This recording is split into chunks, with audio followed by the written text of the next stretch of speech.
Anthony couldn't comprehend why his son Mike was coming home hungry every day. Whenever they sent him to school, he had a lunchbox with him, and there should have been enough in it to ensure the little boy stayed full. To make matters worse, little Mike seemed terrified when his parents questioned him about it. Anthony was worried about the situation and decided to approach the school to find out if they knew what was happening. But the principal was just as unaware of what was happening as Anthony was. They decided to take another approach and questioned Mike's classmates.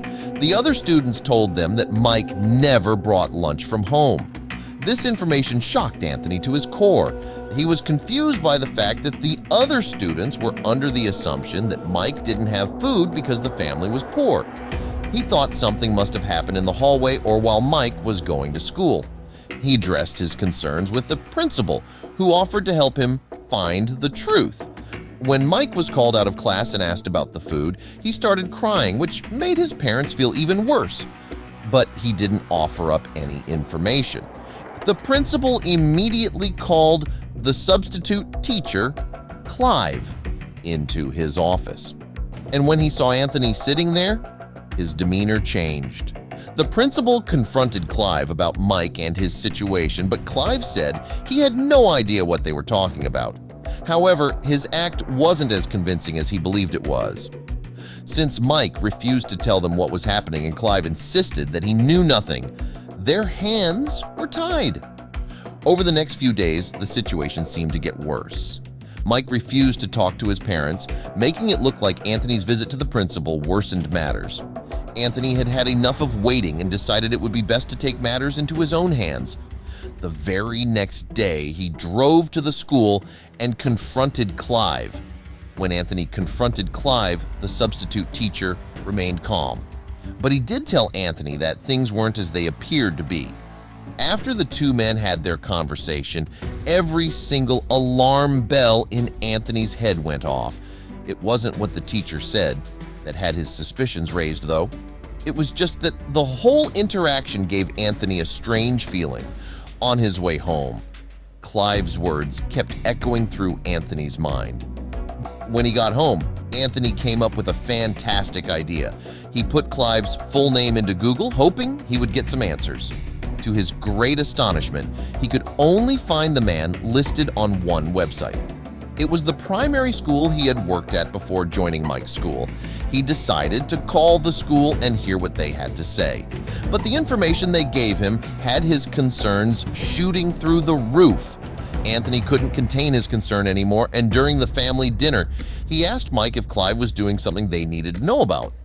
Once again, Mike seemed terrified. The child was so scared that he was stuttering, but he said the exact same words that Clive said. Because of that, Anthony wasn't convinced. It was almost as if his son had been told what to say. Anthony knew that there was definitely something strange going on, and it all had to do with his son's teacher. Anthony made his way into the principal's office despite his assistant telling him he needed an appointment. He walked over to the principal sitting in his chair and definitely surprised him. Anthony explained everything he suspected to the principal. He looked concerned, but then shook his head. Clearly, something was wrong. The principal looked Anthony dead in the eyes and said, "I'm sorry. There's not much that I can do without any evidence." Anthony felt his blood begin to boil. Would he really do nothing? Anthony was fuming as he went home, but he was already formulating a plan in his head. He knew exactly what would help his son, but he knew it would be very risky. The next day, Anthony was ready to go forward with his plan. While his son was getting ready for school, he slipped something small into the front pouch of his backpack. His son came down the stairs and ate breakfast before they left together to go to school. Anthony dropped him off, smiling to himself for his shrewdness. The teacher's secret would finally be out. Anthony had put a recording device in his son's backpack. He'd be able to record the entire interaction between his son and the teacher. Later that day, Anthony picked up Mike from school and deftly swiped the recorder back from the backpack. He asked his son how his day was, but yet again, he looked sad. That's when Anthony knew that he was doing the right thing. He took out the recorder and played it back. But when he heard the conversation between his son and his teacher, he knew what he had to do. Anthony called the principal and organized a meeting the next day. He explained that he had the evidence that would break the case wide open. The next day after school, Anthony sat with Mike and the principal in his office. After waiting for 5 minutes, Clive, the teacher, came in as well. He looked surprised, as if he had no idea what was coming. Anthony smiled in satisfaction and asked the important question, "Should I play the recording for you, principal?" Anthony got permission and started playing the recording. He watched the teacher go pale as he heard his voice come up on the recorder. He could tell that all of the blood had drained from his face. Everyone couldn't believe what they heard. They heard Mike giving his lunch to Clive, but then they heard him calling up another boy. Clive then handed the food to the other child. Mike finally told everyone in the room the secret. He had collaborated with his teacher to give one of his classmates his lunch every day. This was because the child was too poor to afford his own lunch.